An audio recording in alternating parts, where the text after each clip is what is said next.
How's it going, everybody? We are back today with another guitar tutorial, and this time it's not Mackenzie Borg. We are actually tutorialing the man himself, John Mayer. Before we get started, do me a favor, put a like on this video. That would be great to show support and other people could see it. But this is going to be showing you how to play his unreleased song, Taking on Water, that he performed at a Berklee College of Music clinic where he was the teacher, and he blew everyone's minds away with this unreleased song. He claimed it wasn't good enough. If you watch the video, which I will leave a link to in the description below, go check it out. It's absolutely great. It's so great how he was so willing to admit that he didn't think it was good enough, but still play it for everybody, and it was just unbelievable. But the rumor has it that he's gonna do a new studio album with all these unreleased songs that are floating around on YouTube. So they'll get their time to shine sooner or later. He hasn't forgot about them. So I'm going to teach you how to play today. I don't know all the chord shape, or I know all the chord shapes. I don't know all the names of the chords because I'm not that in with guitar. He even doesn't know all the names of the chords. Sometimes it's funny listening to him. He's like, that's a A sharp sus 7 4. Yeah, something like that. It's kind of funny just listen to him. He probably knows exactly what it is, but he's just kind of messing around like, oh, those music snobs, like, they have to be so specific at the name it. Just play. And that's kind of what I get from this song. It's just a song he just played and came up with. So apparently this is the song that turned into I Will Be Found too, which is on Paradise Valley. So whatever. I think this one's better than I Will Be Found, but it's not that I Will Be Found is a bad song. I just like this one a lot. So before we get started, also for the people who like to know, this is a PRS Custom 24 SE. It's plugged into a Fender amp, and I am on the bridge pickup, so clean as possible. It makes the song sound better. Or the song sound better. I don't know if I said that right. It felt like I kind of slurred those words there. So, without further ado, let's begin. I will start by showing you the intro. There's also a chorus and a bridge. There's really 3 main parts, and that's it. So I'll show you the intro, which is the same thing as the verse, and then we'll show you what I'm doing. So I'll start by playing it, and then I'll tell you what I'm doing. Here we go.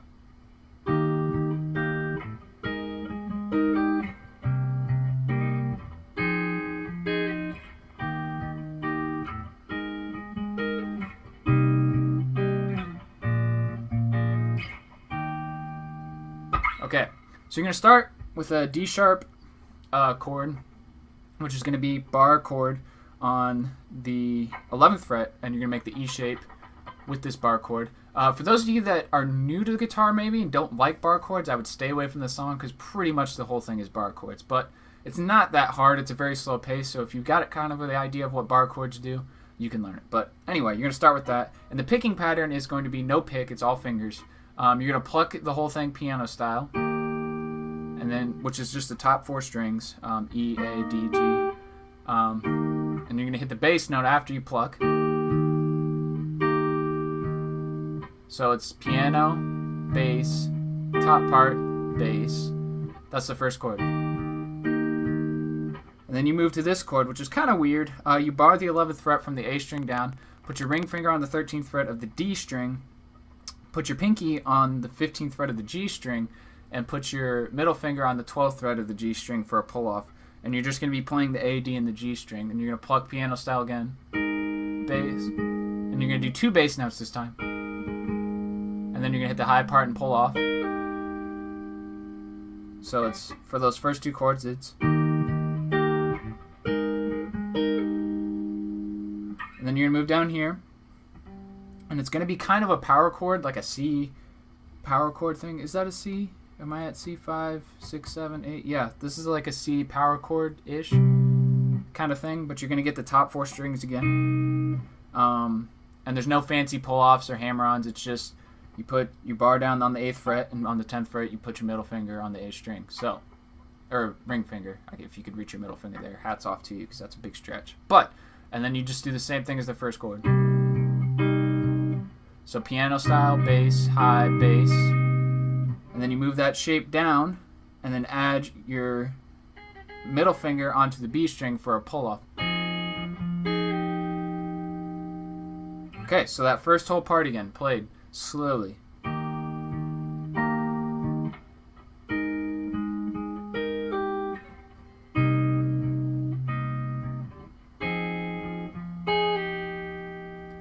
Okay, and then so the second line of that, he's going to play through the same first three chords again. So,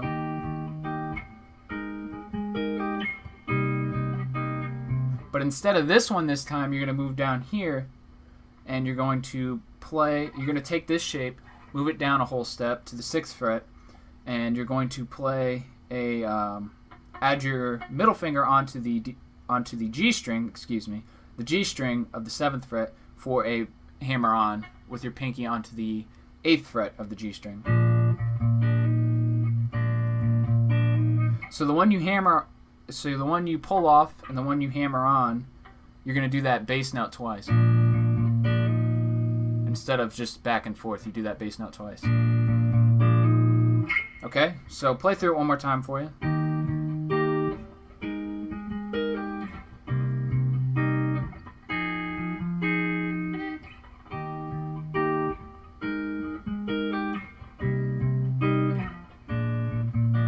I kind of messed up this chord. Sorry, but you get the idea. Okay, so that's every verse and the intro and the outro. That's what he does that whole time.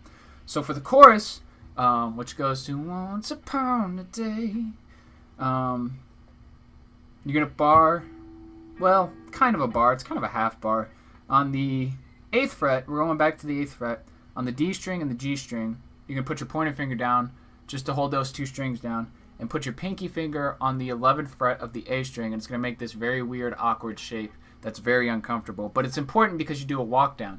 And I'll show you how to pluck this because you're going to pluck it the same way the whole time. So it's going to be piano, where you just hit the A string, D string, and the G string. Bass. So it's like the first chord of the verse. You just... Okay, so and then every single time after you get through that, you're going to move down on this bass line. So I'll call it out as we do it. So it's... And then you're going to do 10. And then you're going to do 9. And then you move that shape, this little half bar, down to the 6th fret and do 8. So, again.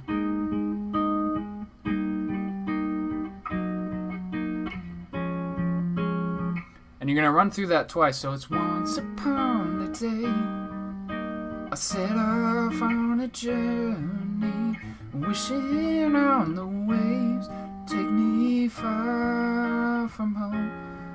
Now this part's weird because it's now I'm on the waves. Okay, so then you get there. Instead of going here, you go up and move that half bar up to the 10th fret, and then put this on the 13th, and then taking on 12, 11. And then you move that shape back down. 10, 9, 8.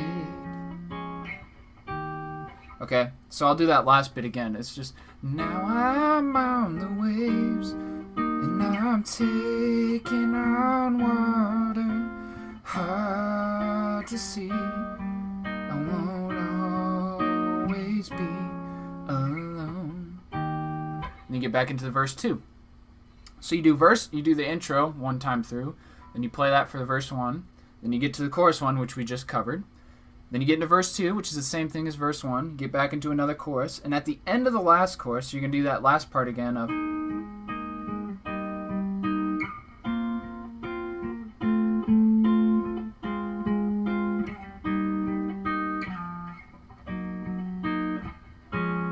On that one, instead of playing it through like that, you're just going to play it, and you're just going to hold it because you need a rest, because you're going to have to move up here, and it's going to be a big leap. So you do that, and then you get to the bridge, which is inside this stone, and it's going to sound like this.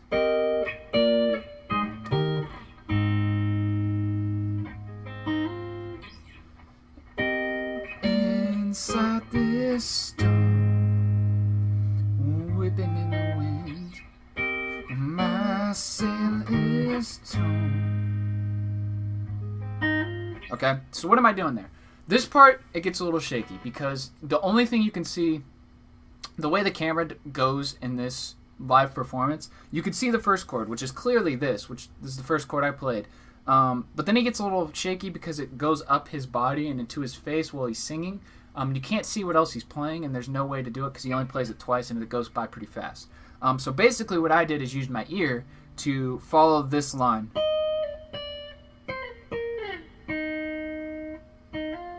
So I followed that line as best as I could. If this isn't 100% accurate, I'm sorry. Maybe John Mayer will correct me someday, and you guys can figure it out. Maybe one of you guys can correct me. But this is how I've learned to hear it. And there's a tab on Ultimate Guitar that covers the bridge, but I don't think it's right because it doesn't have this as the first chord, and it's very, very clear that this is the first chord in the performance. You can see it very definitively.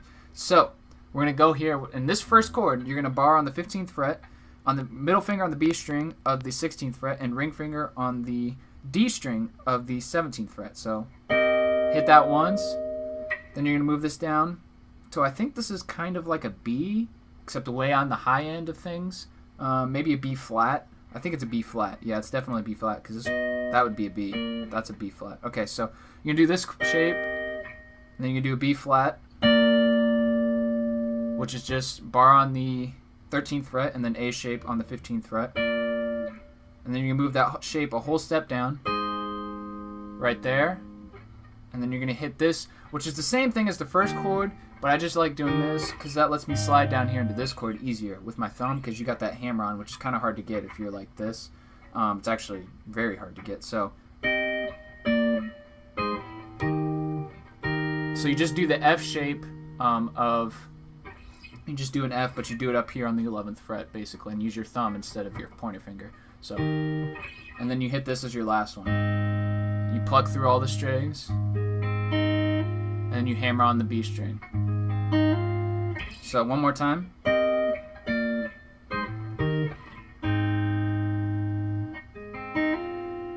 Okay, and then you get into a last. After that, he goes into his these fans are made and not my own. And you get to all the oohs, and he goes all around on his range, which that's basically just playing through the chorus again. Ooh, ooh. And on the last one, you'll hear it. He actually does play. He sings the higher part of the chorus, like the actual chorus plays. So it'll go.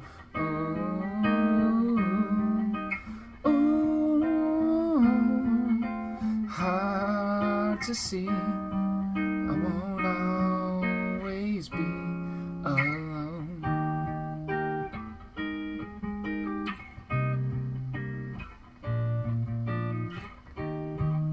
On a sailboat I am, slowly floating nowhere, hoping someday I wash upon someone else's shore. And you end on that D sharp, and that's the whole song. That's it. So sorry about the singing because I'm not a very good singer, but it helps you get a better idea of where the chords are and how to play it in time. So that's why I do it. Again, I'm not the best, but it is what it is. So thank you guys so much for watching. I hope you guys learn from this and you can play the song after it. Again, I'll leave the link in the description to the live performance itself. If you need a very much better presentation of the song with the words, you can follow all along with it. But this is how I've seen him play it, and this is what I've come up with. So, yeah, that's going to be it. I hope you guys enjoyed. If you did, put a like on this video. Comment if you have any questions, concerns. Ask away. I will be sure to answer them. I love answering the comments. So that's pretty cool. If you have any ideas of how I can play better or showcase the playing better, if I need to get close, if I need to back up, if I need to stand up, if I need to sit down, I don't know, whatever. Just let me know if the lighting's wrong, something like that. But I think this is a pretty good view overall. So with that being said, I will get out of here. See you guys next time. I might do 1 or 2 more tutorials. I haven't decided yet, but that's going to be it. So catch you later. Peace out.